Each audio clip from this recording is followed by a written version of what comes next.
वहीं एक और बड़ी खबर आपको बुलंदशहर से बता दें, उत्तर प्रदेश के, जहां सिलेंडर फट गया है और सिलेंडर फटने से 5 लोगों की जान चली गई है। हादसे में 3 लोग जख्मी भी हुए हैं, एक की हालत संगीन बताई जा रही है। एनडीआरएफ की टीम बचाव काम में जुटी हुई है। धमाके की वजह से इस पूरे मामले की जांच अभी की जा रही है। सिलेंडर फटने से मकान गिर गया है। बुलंदशहर की आशापुरी कॉलोनी में यह हादसा हुआ। सीएम योगी ने हादसे का नोटिस लिया है। जख्मियों का मुकम्मल इलाज कराने की हिदायत भी दी गई है। तो बड़ी खबर इस वक्त बुलंदशहर से आपको बता दें, जहां सिलेंडर फटने से हड़कंप मच गया है। ये दर्दनाक हादसा सामने आया। सिलेंडर ब्लास्ट होने के चलते मकान के परखच्चे उड़ गए। हादसे में 5 लोगों की मौत हो गई है। वहीं कई लोगों के दबे होने की आशंका भी जताई जा रही है। फिलहाल पुलिस प्रशासन मौके पर पहुंच चुका है और यहां पर लोगों का रेस्क्यू भी किया जा रहा है। लेकिन ये हादसा कैसे हुआ, क्या वजह रही, इसके पीछे अभी तक साफ नहीं हो सका है। सिलेंडर कैसे फटा, अब जांच के बाद ही पता चल पाएगा कि आखिर किसकी गलती की वजह से ये पूरा वाकया यहाँ पर सामने आया है। तो बड़ी और अहम खबर इस वक्त आपको बता रहे हैं यूपी के बुलंदशहर से, जहां पर सिलेंडर में ब्लास्ट हुआ है और सिलेंडर ब्लास्ट होने से 5 लोगों की इसमें जान चली गई है। और इस हादसे में एक शख्स गंभीर रूप से घायल भी हुआ है। तमाम आला अफसर मौके पर पहुंच चुके हैं और हालातों का जायजा लिया जा रहा है। हाथों का मुआयना किया जा रहा है कि आखिर क्या वजह रही जो ये सिलेंडर इस तरह से फटा है और इसमें 5 लोगों की जान चली गई है।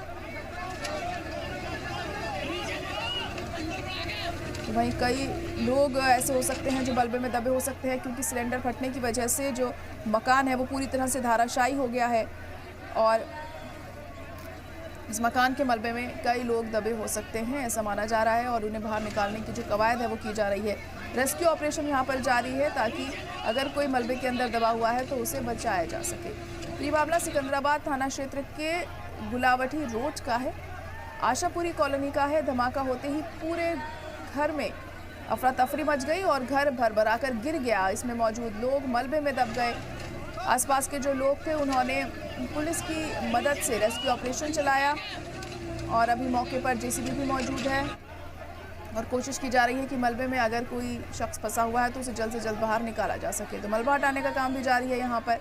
वहीं इस मसले पर सीएम योगी ने भी संज्ञान लिया है और रेस्क्यू ऑपरेशन तेज करने की हिदायत दी है। सीएम ने घायलों के इलाज के लिए भी यहाँ पर दिया है।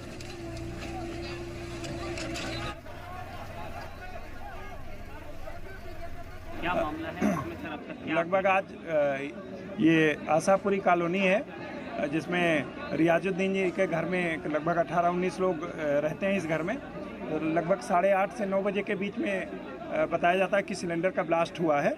अभी तक देख रहे हैं मकान पूरी तरीके से बैठ गया है। यहाँ से 8 लोगों को निकाल करके हॉस्पिटल ले जाया गया। उसमें कुछ लोग काफ़ी गंभीर हैं, कुछ लोगों का इलाज चल रहा है। इसके अलावा घर के 10 से 11 लोग बिल्कुल पूरी तरीके से सुरक्षित हैं, जो हम ही लोगों के बीच में हैं। देख रहे हैं अभी कटर से हम लोगों ने छत की जो सरिया थी वो काट दी है और जेसीबी के माध्यम से रेस्क्यू कर रहे हैं। अभी 10-5 मिनट में पूरा रेस्क्यू पूरा हो जाएगा, फिर हम आपको अपडेट देने की स्थिति में होंगे। और हॉस्पिटल में भी सीएमओ साहब लगे हुए हैं, उनका मेडिकल एग्जामिनेशन कर रहे हैं। चूँकि हादसा अभी हुआ है, पूरी तरीके से उनका स्वास्थ्य परीक्षण हो जाए कि क्या स्थिति है जो यहाँ से लोग गए हैं 8 लोग, फिर हम आपको बताने की स्थिति में होंगे कि कितनी कैजुअलिटी हुई है और कितने लोग पूरी तरीके से स्वस्थ हैं।